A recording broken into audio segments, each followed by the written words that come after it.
Bwete embeera bwe yali ku Lwokusatu lwa wiiki eno nga poliisi Mubende etawulula olutalo wakati w'abatuuze n'ekibinja ky'abavubuka ekyali kizze okubasengula ku ttaka eriweza yiika 322.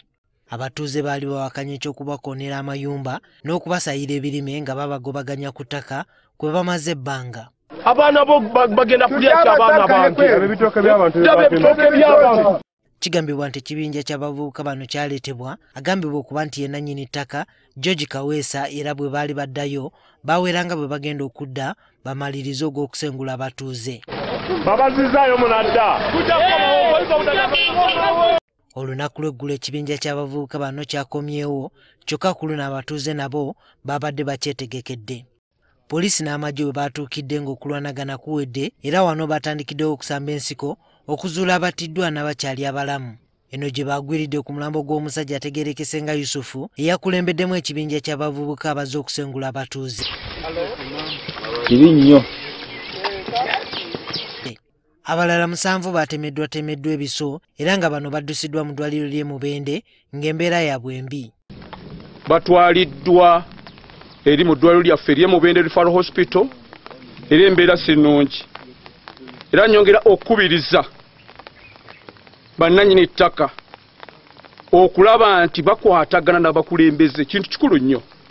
Poliisi ng'eyambibwako amagye baasobodde okununula abamu ku bavubuka ababadde beekwese abatuuze era nga bano baasangiddwa n'ebiso byabwe. Omwanvu ali tudda omukama wammwe. Abakulembeze mu disitulikiti y'e Mubende balaze okutya nti singa tewabaawo kikolebwa embeera yandiyeyongera okusajjuka.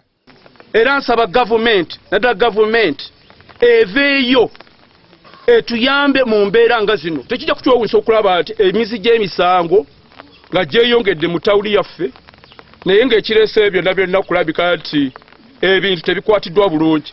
Bano era banenya abagagga be bagamba nti tebagoberera mateeka ga ttaka n'okunyooma abakulembeze nga beesigama ku maanyi g'ensimbi n'okutiisatiisa abantu.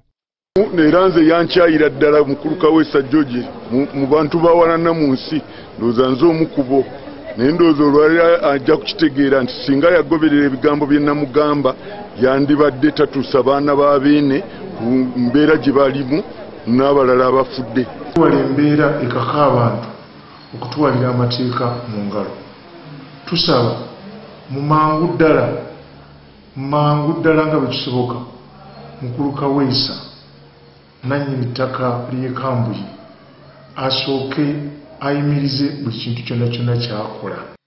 Tutegeezeddwa nti abavubuka abaaleeteddwa okusengula abantu ku ttaka baggyibwa mu bitundu okuli Kampala, Mukono ne Mityana. Tetujja kukkiriza bantu kubanga bafa omwo ne bw'aba si wa Mubende naye nga Munnayuganda takkirizibwa kujja kufiira Mubende.